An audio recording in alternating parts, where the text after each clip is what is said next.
Halo, kembali lagi dengan Via, editor in chief dari Mamis Daily. Dan kali ini kita ada di segmen MDSD Expert dengan tema bahasan mengenai tips membesarkan anak tangguh untuk para orang tua.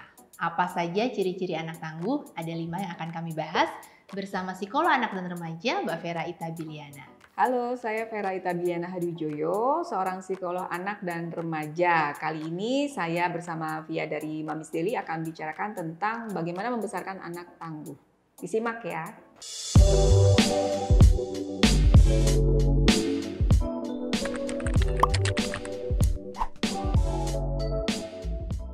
Kali ini, seperti tadi udah kita sebut di awal, kita mau ngebahas mengenai tips membesarkan anak tangguh untuk para orang tua. Bisa dibilang ya Mbak, orang tua sekarang tuh udah beda ya mindsetnya sama orang tua kita zaman dulu yang masih yang penting nilai akademis gitu. Tapi kan kalau orang tua sekarang tuh kayak ada hal penting selain nilai-nilai di sekolah yang mereka sadari ini dibutuhkan oleh anak-anak. Bagaimana membuat anak menjadi sosok pribadi yang tangguh supaya mereka juga lebih siap menghadapi dunia nyata. Nah, akan ada 5 hal nih Mbak yang mau kita bahas, yaitu bagaimana membesarkan anak supaya dia tidak mudah menyerah, supaya anak mandiri, berpikir kritis, berani berpendapat dan juga asertif. Kalau dari Mbak Vera, tips untuk orang tua supaya bisa membesarkan anak menjadi anak yang tidak mudah menyerah itu apa aja yang harus dilakukan? Oke, agar anak tidak mudah menyerah ya. Pertama harus ada kesempatannya dulu. Ada kesempatan di mana dia mengasah daya juangnya gitu ya, mengasah sikap gritnya itu tadi tidak mudah menyerah, ketekunan, kegigihannya dia gitu.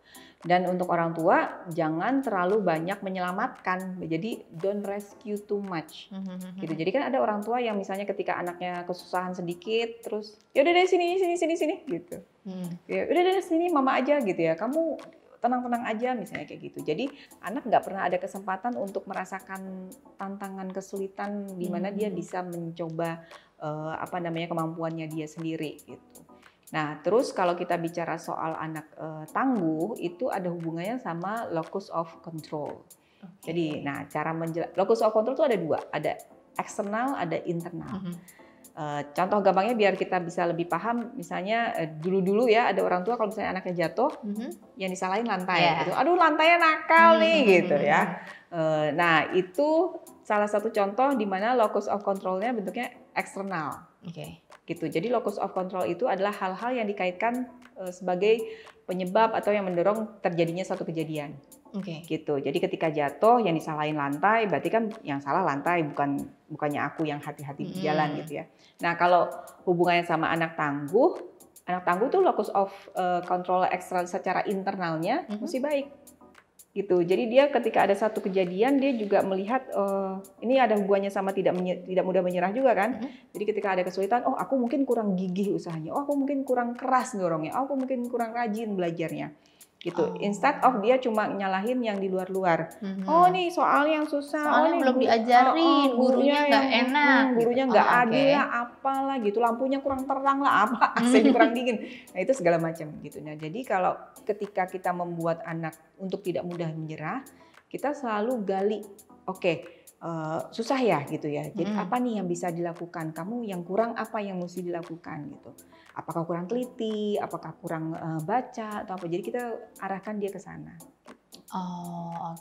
Itu untuk membuat si locus of control internalnya dia berkembang dengan baik. Nah, yang kedua Mbak, bagaimana tips membesarkan anak supaya mandiri? Apalagi kan kita tahu ya, kalau kita ngomongin standar ekonomi orang tua milenial sekarang kan jauh lebih bagus ya dibanding orang tua kita dulu mungkin kan. Jadi secara fasilitas itu anak-anak juga lebih mudah untuk dapat apa gitu, minta tolong ke orang tua. Nah, gimana supaya anak-anak nih pada akhirnya tahu bahwa enggak, lo harus bisa berdiri lo sendiri gitu. Nah, itu gimana? Jadi sama, mesti ada kesempatannya juga. Terus hati-hati dengan pemikiran saya ingin anak saya lebih baik dari saya. Kan? Hati-hati dengan pemikiran saya ingin anak saya lebih happy, lebih bahagia daripada dulu saya kecil. Nah itu hati-hati. Mendapat apa yang tidak saya dapat. Dulu saya mesti jalan kaki ke sekolah, misalnya terus anak saya naik helikopter lah gitu. Hati-hati dengan pemikiran Anaknya apa itu naik helikopter? Anak yang punya helipad pasti di rumahnya gitu ya. Nah, hati-hati dengan pemikiran itu. Jadi jangan sampai kita cuma memberikan kesenangan saat ini sesaat, sementara kan si anak mesti menyiapkan kehidupannya di masa depan.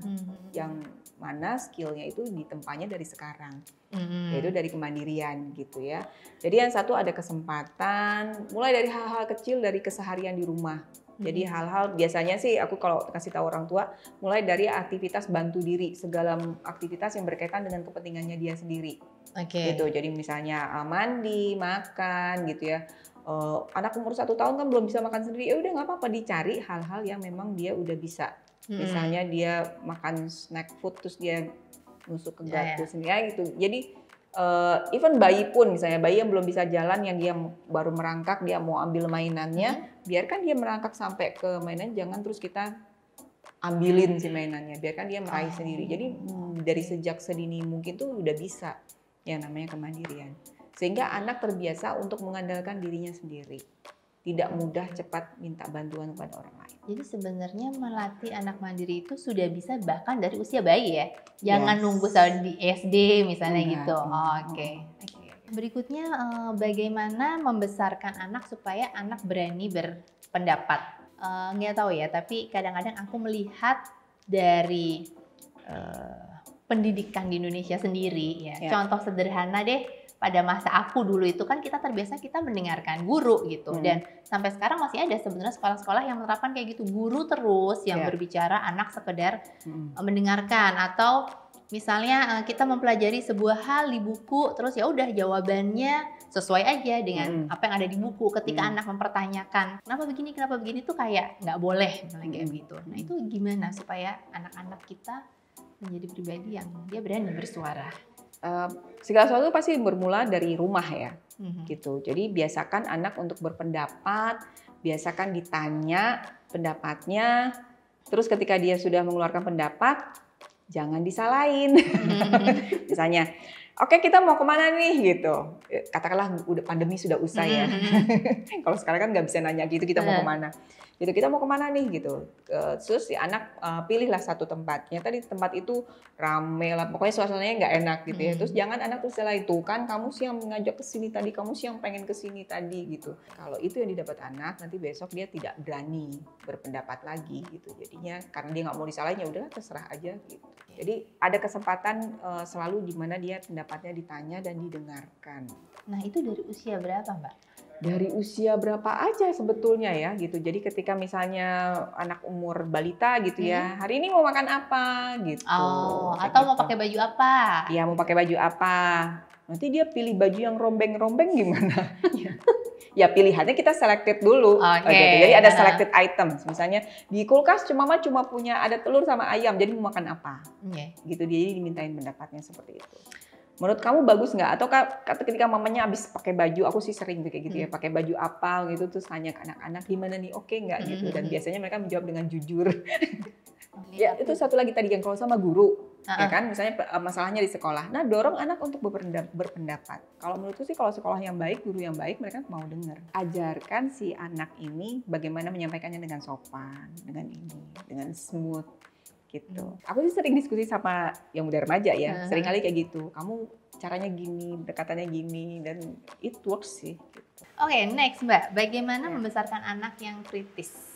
Anak kritis itu seperti apa sih? Itu dulu deh aku tanya. Anak kritis ciri-cirinya ya, biasanya dia nanya terus, mempertanyakan, bukan nanya terus, mempertanyakan kenapa? Kamu gosok gigi ya, kenapa gitu ya? Karena kalau kamu enggak, kenapa gitu. Jadi anak kritis seringkali dikeluhkan sebagai anak yang suka membantah. Padahal sih bukan membantah ya, karena dia memang ada hal-hal yang menurut dia butuh penjelasan lebih dulu gitu. Aku paham dulu nih kenapa aku harus melakukan ini, baru aku lakuin gitu. Jadi bentuknya keluarnya jadi kayaknya kok membantah terus, nanya terus gitu ya. Berargu terus, berdebat terus. Nah itu ciri-cirinya seperti itu. Yang biasanya sama orang tua dulu, iya karena mama ngomong begitu. Iya. Untuk singkatnya seperti itu. Tapi kan sebenarnya kritis itu bagus sih, itu suatu bekal yang baik buat anak, karena kan nanti ke depannya supaya dia nggak main ikut-ikut aja sama temennya, nggak jadi follower aja, nggak mudah terpengaruh sama pengaruh negatif gitu ya, gitu. Misalnya kayak narkoba atau apa gitu, rokok dan sebagainya. Kan tadi kan kita udah tahu ya, anak kritis itu seperti apa. Nah sekarang bagaimana mendidik supaya anak kita tuh menjadi anak yang kritis? Sekali lagi hampir sama tadi ya dengan pendapat gitu ya, dengan dia berani berpendapat. Kritis ini kita mesti menggali, jadi kayak di otak tuh kan ada sel-selnya tuh, biar sel-selnya kerja supaya dia menggali sendiri ide-ide yang ada, itu bentuknya biasanya bisa berupa pertanyaan juga. Gitu, misalnya ini kan hujan nih ceritanya ya, kayak ya hujan nggak bisa main di luar, jadi enaknya kita main apa ya gitu. Jadi itu dia berpikir, muncul ide-ide dari situ. Berarti agak sama dengan anak berani berpendapat ya?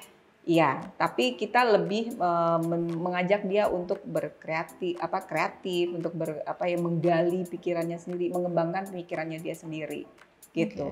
Dan satu hal lagi, bagaimana kita menyikapi pendapatnya dia, gitu, sehingga dia jadi nggak sungkan untuk di situ. Terus kita juga bisa kasih contoh, misalnya kalau kita lagi nonton berita atau kita dengar berita ke anak gitu ya, terus kita nggak langsung terima si berita itu, nggak langsung percaya gitu, jadi kita langsung, oh masa sih iya gini, kita coba tanya ke sini dulu, coba cek sana dulu gitu, bener nggak beritanya. Nah itu kan juga salah satu bentuk menyikapi sesuatu dengan kritis, jadi nggak main percaya apapun yang kamu dengar di luar. Tidak mudah termakan hoax. Ya, tidak mudah termakan hoax. Gitu. Begitupun kalau misalnya dia dengar berita apa dari temennya gitu, biasanya anak kalau udah sekolah kan mereka dapat berita apa dari temennya dari sekolah, mah katanya ini begini, menurut kamu gimana? Gitu, kita jadi diskusi. Jadi pemikiran kritis itu bisa berkembang dari diskusi tadi. Oke. Jadi bisa dibilang ketika anak mau bertanya sesuatu, kita bisa juga nggak langsung jawab, tapi kayak kita lempar lagi. Oke, terakhir Mbak, bagaimana membesarkan anak yang asertif?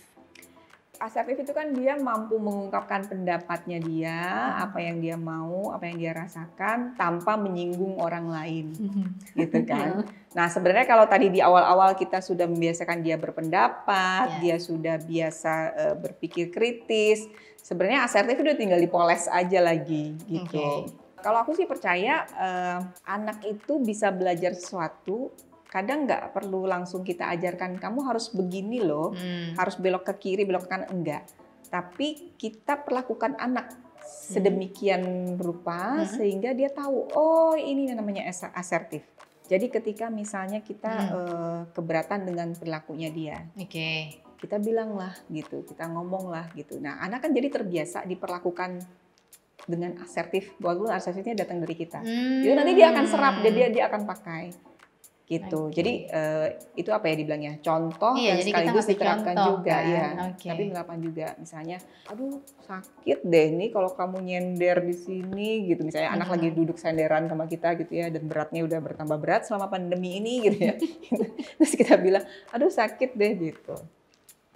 Karena kan ada orang tua yang merasa, yaudahlah nggak apa-apa lah, sakit sedikit nggak apa-apa lah, tapi nah, kita pun juga harus mencerminkan si sikap asertif itu ke anak gitu. Kita bilang, aduh sakit deh kalau senderan di sini, senderannya pindah boleh nggak, yang kayak gitu. Nah, jadi anak dari situ pun belajar secara tidak langsung apa itu asertif. Jadi kamu berani mengungkapkan.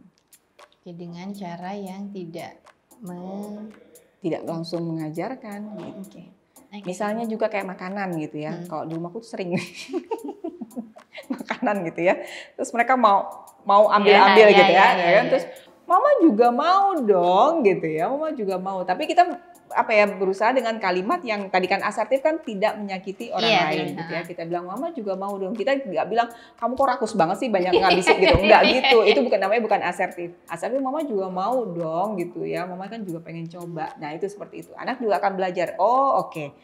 Nanti dia akan pakai gitu. Pengalaman sih seperti itu. Instead of kita, itu juga perlu dilakukan. Kamu kalau ngomong sama orang yang sopan, ngomong sama guru ya itu perlu juga dilakukan. Tapi juga diimbangi dengan praktek langsung. Jadi anak merasakan bagaimana menerima perlakuan asertif gitu, sehingga nanti dia menerapkannya kepada orang lain. Berarti ini penting juga ya buat orang tua menunjukkan contoh bersikap asertif di sosial media. Baiklah Mbak Vera, kalau begitu tadi kita bicara mengenai membesarkan anak tangguh, berarti benar ya, mendidik anak tidak mudah menyerah, mandiri, berani berpendapat, kritis, dan asertif. Jadi salah satu kunci yang penting, ciptakan kesempatan ya kan, untuk anak bisa merasakan, misalnya kayak tadi tidak mudah menyerah itu seperti apa, mandiri itu seperti apa gitu kan. Satu hal lagi tadi mungkin aku tambahin dikit gitu ya. Dalam resiliensi itu kan sebenarnya daya lenting kan. Jadi kayak bambu gitu kan, kena angin dia bisa balik lagi gitu. Nah, biasa kan anak itu mungkin bisa masuk di berpikir kritis kali ya. Biasa kan anak selalu punya backup plan. Gitu. Kalau ini nggak berhasil, apa yang bisa dilakukan? Kalau ini nggak bisa, cara apa yang bisa dilakukan? Kalau cara A nggak bisa, ada B, C gitu. Ada B, C, D sampai Z yang bisa dilakukan. Jadi biasakan seperti itu. Kalau kamu akademisnya jelek, kamu punya apa yang bisa dibanggain gitu. Oke, baiklah kalau kayak begitu Mbak Vera, thank you banget. Moga-moga makin banyak orang tua yang paham bagaimana caranya membesarkan anak yang tangguh. Nah, demikian tadi hasil ngobrol-ngobrol saya dengan Mbak Vera Itabiliana mengenai bagaimana tips membesarkan anak yang tangguh. Semoga setelah menonton video ini semakin banyak orang tua yang paham dan mau belajar bagaimana cara membesarkan anak tangguh. Bahwa itu semua harus dimulai dari rumah dan orang tua adalah contoh terbaik bagi anak-anak. Dan ingat juga bahwa mendidik anak untuk menjadi tangguh itu adalah untuk masa depan mereka sendiri. Thank you.